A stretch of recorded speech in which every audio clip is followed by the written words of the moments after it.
Hi friends, சித்திரை ஸ்பெஷலுக்கு 15 மினிட்ஸ்லேயே ஈஸியாக செய்யக்கூடிய sweet recipe பால் கேசரி எப்படி பண்ணுறதுன்னு பார்க்கலாம்.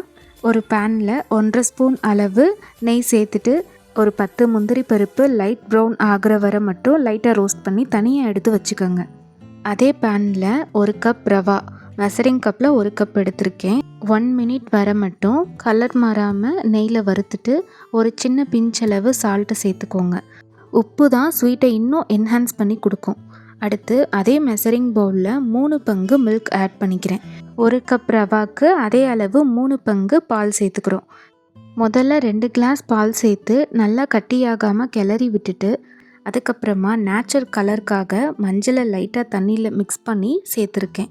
அப்படியே 3வது கிளாஸ் பாலையும் கூடவே சேர்த்து மிக்ஸ் பண்ணிவிட்டு 4 ஏலக்காவை லைட்டாக தட்டி சேர்த்துக்கலாம். ரவா நல்லா வேகணும். ஸோ 1 மினிட் மூடி போட்டு மூடி வச்சுருங்க. இப்போ நம்ம நார்மல் கேசரினா சூடான வாட்டர் தான் சேர்த்துக்குவோம். இது பால் கேசரின்றனால மில்க் சேர்த்துருக்கோம். 1 கப் ரவாக்கு 2 கப் அளவு சர்க்கரை எடுத்துக்கிறோம்.